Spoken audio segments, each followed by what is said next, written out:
Kamusta, Scorpio? Welcome to Like a Tarot. Alamin natin kung anong card ang dapat gawin, i-manifest, or isipin. Reminder para sa mga bagong viewers na ang reading na ito ay timeless reading, general reading at guide po lamang, kaya hindi po magre-resonate sa lahat. Kunin mo lang yung akma sa sitwasyon mo. At kung kailan mo ito napanood, yun ang start ng 1 week reading para sa iyo. Ikaw na bahala magpalit kung si person mo ito o ikaw.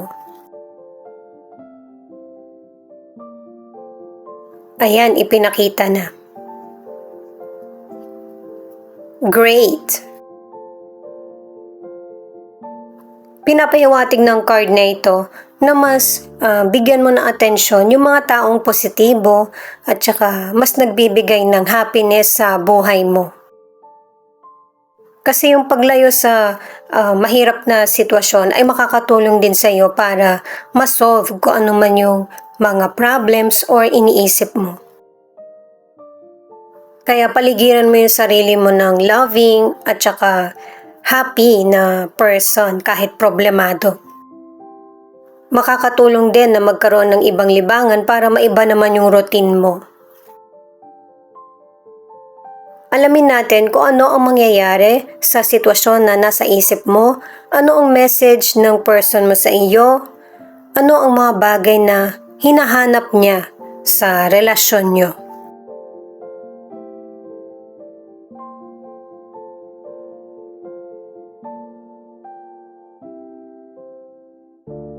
Ten of Pentacles, Page of Pentacles in reverse at the World. Yung family nyo, yung parents mo, meron silang magandang pinagkakitaan, trabaho, or kahit yung mga kapatid mo. Pero ikaw yung nauhuli. Kaya nagkakaroon ng delay sa buhay mo kasi kailangan mong mag-explore. Hindi lang sa lugar natin, kundi pati na rin sa ibang bansa. At meron ding person na protective sa family. Gustong i-keep kung ano yung magandang nangyayari sa pamilya o relasyon. Nagkakaroon ng delay sa mga plano niya pero magkakaroon to ng katuparan. Sa career o negosyo, maraming good news, blessings, abundance. Kaya lang, hindi naman palaging ganito yung senaryo sa trabaho mo o negosyo. Kaya ang ilan sa inyo, mas palalawakin mo pa yung negosyo mo. Pwedeng mag-trade ka sa ibang lugar o ibang bansa. At ang iba naman, yung pinapangarap mong trabaho ay sisimulan mo na. Kasi kung ang ilan sa inyo, yung career mo, naka-attach ka sa family mo, magsisimula ka ng pansarili. At saka ang tingin ko guys, merong younger person na hindi aasa sa kung ano meron ang pamilya. Kung malayo yung loob niya sa inyo ng person mo, gabayan mo lang siya, huwag mo siyang pagalitan. Kasi maraming iniisip itong person na ito na kung paano siya aasenso. Pero darating yung asenso sa kanya. Kasi gusto niya na maipagmalaki siya ng pamilya. Maybe ang ilan sa inyo, yung relasyon mo sa anak mo, yun yung pinoproblema mo. Sa mga single, ang ilan sa inyo, merong person na magkakagusto sa iyo. Pero hindi ka ready para sa seryosong relasyon kasi iba yung gusto mo. Ito yung message ng person mo sa iyo. Ito yung naiisip ng person mo na pagdating sa love, tingin niya hindi pa kayo ready or may pagka-immature pa para sa seryosong relasyon or problems. Tingin din niya mas lalo pa siyang nakadagdag sa mga problema or iniisip mo. Kasi nakadalawang cards ka na LDR ang connection nyo ng person mo. Kahit na magkalayo kayo, alam niya kung ano yung pinagdaraanan mo. At saka sobra or lubos kang mahal ng person mo. Ano man yung pagkatao mo, ano man yung nangyayari sa iyo, pinipilit ka niyang unawain base sa mga cards. Dahil sa mas inuuna niyo yung feelings mo, yung nararamdaman or naiisip, hindi niya nasasabi kung ano naman yung kalagayan niya. At saka ang ilan sa inyo sa relationship, yung person mo ay good provider. Pero syempre, para tuloy-tuloy yung pagtulong niya sa family niyo, magtira din siya ng para sa sarili niya. Yung mga pangailangan ba niya?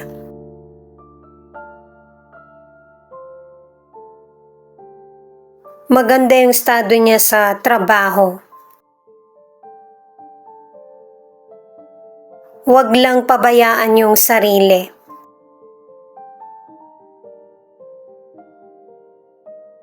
The Chariot in reverse, 8 of Wands at 4 of Pentacles. Itong card na ito ay binibigyan ka ng advice. Kasi ang ilan sa inyo, naiisip mo na parang ang bagal naman ng tagumpay na dumating sa buhay mo, lahat naman nagawa mo na, pero hindi mo pa rin ito makamit.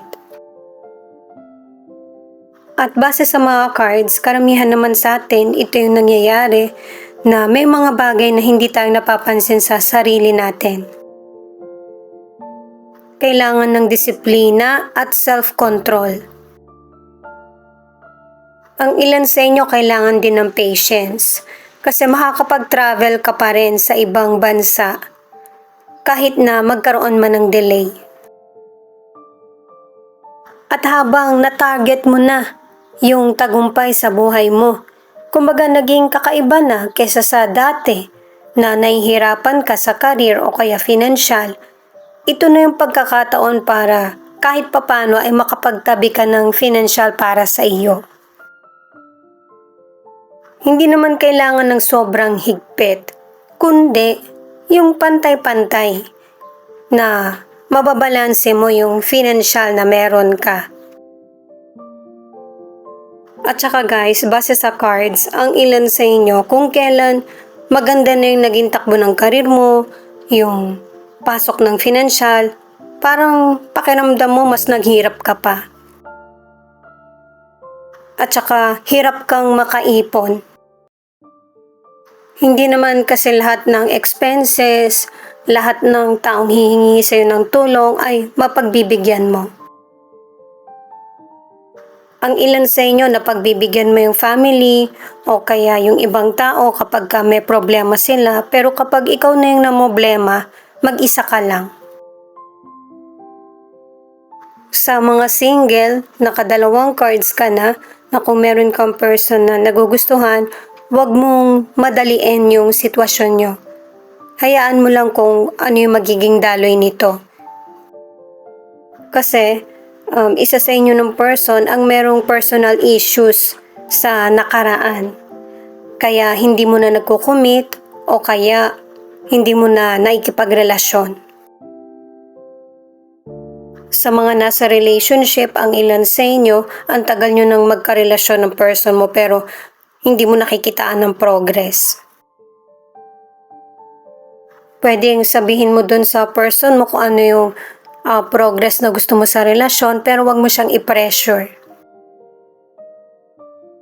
Kasi kapag hindi mo nasabi ng maayos dun sa person, mararamdaman niya kinokontrol mo siya or nagiging possessive ka sa kanya kahit hindi naman. Ito yung message ng person mo sa iyo. May mga personal issues or personal problem itong person mo na hindi nasasabi sa iyo. Pangalawang card na ito. Kasi tingin niya kaya niya naman itong resolbahan na mag-isa. Naiisip din niya na unfair yung naging trato niya sa iyo, sa mga bagay na hindi niya nakukwento or nasasabi. Pero yung person mo, thankful siya na nakilala ka niya at saka sa iba't ibang lessons, memories na nagkasama kayo. Maganda yung memory na iniwan mo sa kanya. At saka alam din niya na meron siyang pagkukulang sa koneksyon or relationship niyo.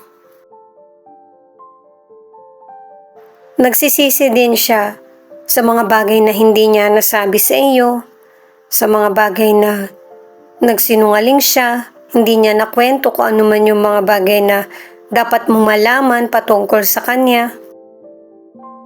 May posibilidad na person mo ito or past person na nakakaalala sa iyo. At saka ang advice pa para sa mga ilan na nasa relationship ay huwag ka na mag-hold on sa mga pagkakamali sa nakaraan. Para maiwasan nito, mag-usap kayo ng person mo kahit malayo man siya sa iyo. Dalawa lang kasi ang pwede mong gawin. Ang i-let go ang relasyon or patawarin ang person mo at mag-move forward together.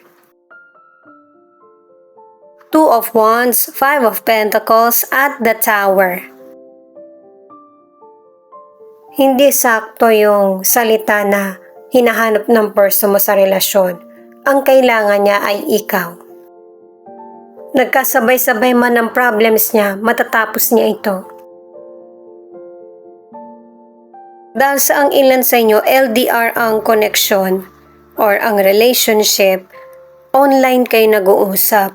Pwedeng tinatawagan ka niya, email, messages, o kaya sa camera, nakaharap kayo pareho.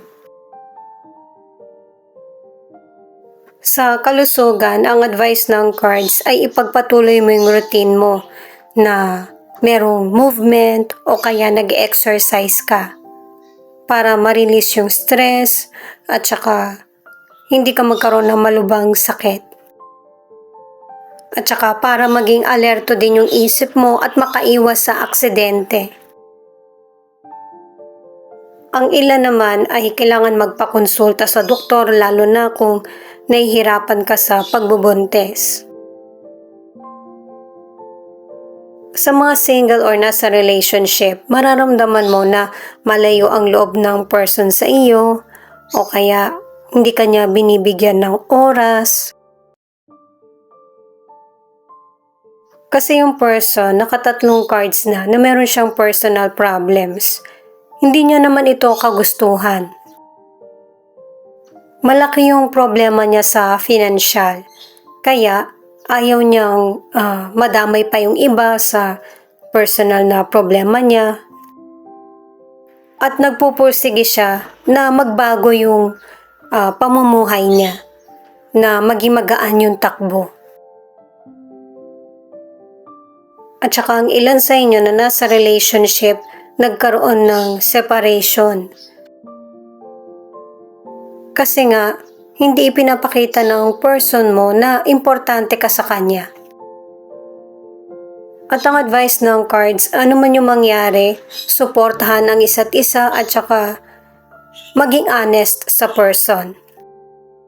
Ito yung message niya na lahat ay naaalala niya patungkol sa'yo. Yung amoy mo, yung paborito mo, at saka nasisisi ka rin niya sa mga bagay na alam niya kasalanan niya din. Lalo na kapag ka nagtatalo kayo, na hindi mo naman deserve yung salita na maririnig mo, nasasabi niya.